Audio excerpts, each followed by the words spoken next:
안녕하세요. 김태훈의 현명한 투자자 방송 시작하겠습니다. 오늘은 와이솔에 대해서 좀 말씀을 드리겠는데요.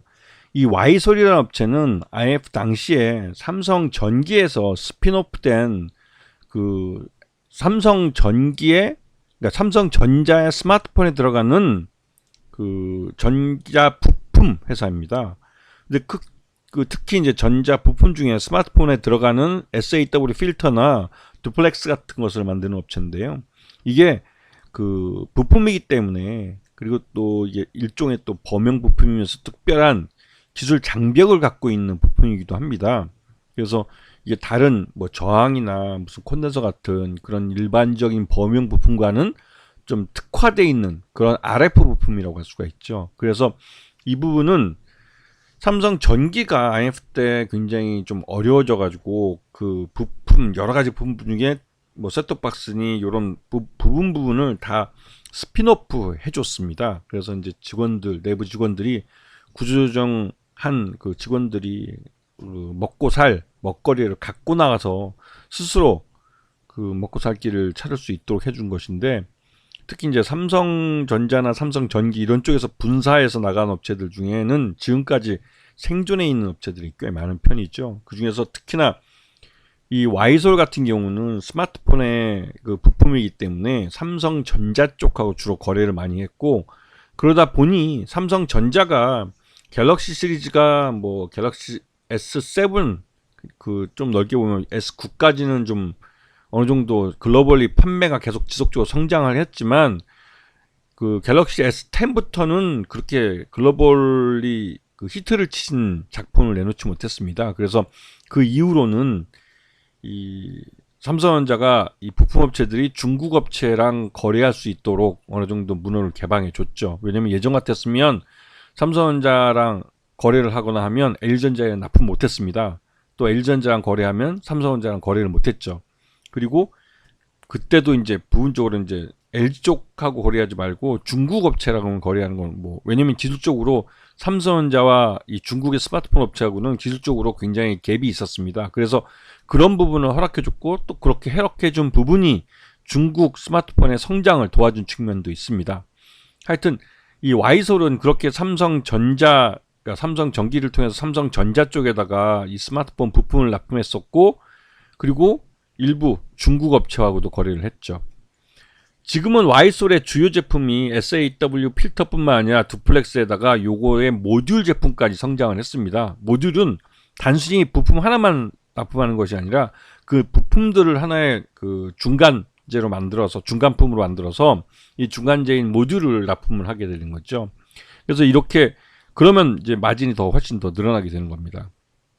근데 최근 들어서 삼성전자 갤럭시 S24가 인공지능 기능을 탑재를 하면서 AI 스마트폰이라고 해가지고 이 모델이 S24가 글로벌리 생산량이 좀 증가하고 있습니다. 그런 부분에서 와이솔도 이 자기가 납품하는 고객사가 그러니까 전 세계 글로벌리 판매량이 늘어나면서 같이 동반해서 이제 납품을 좀 증가하게 된 것이죠.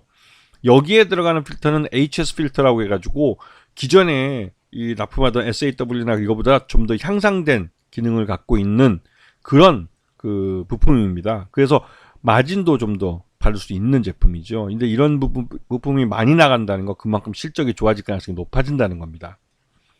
자, 지금 이 와이솔의 고객사는 주로 삼성전자입니다.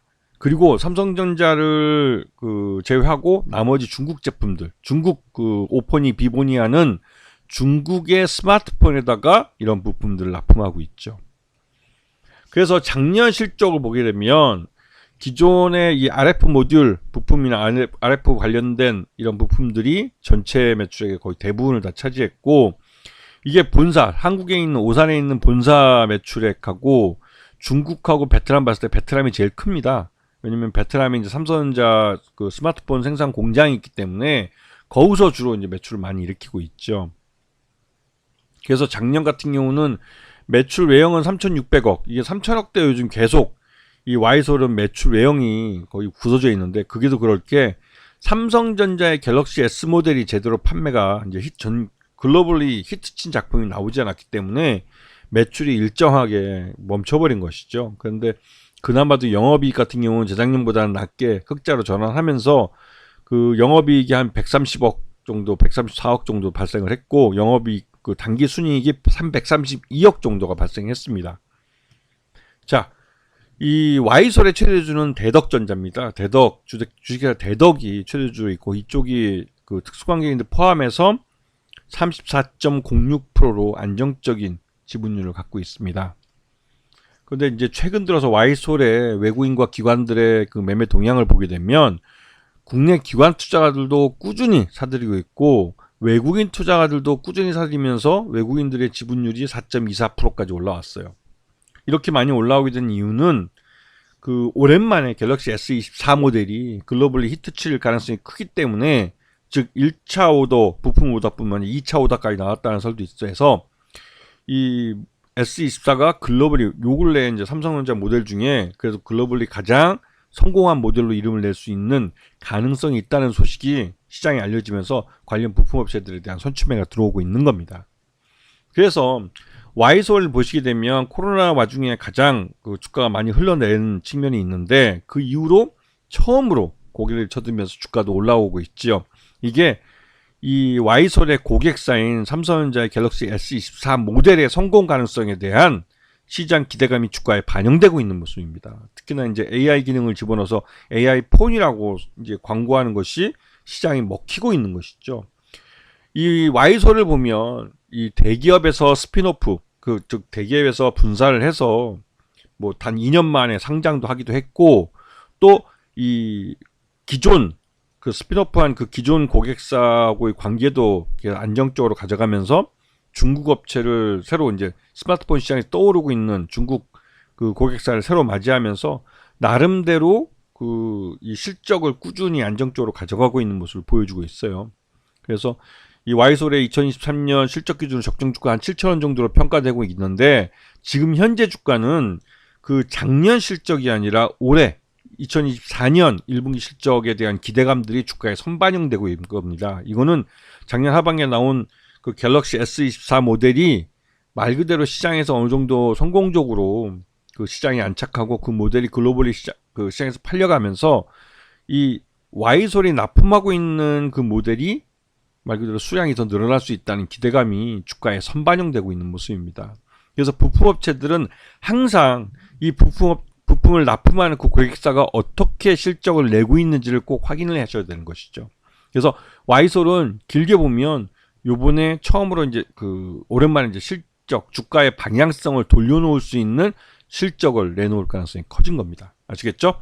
자, 오늘 방송 여기서 마치겠습니다. 감사합니다.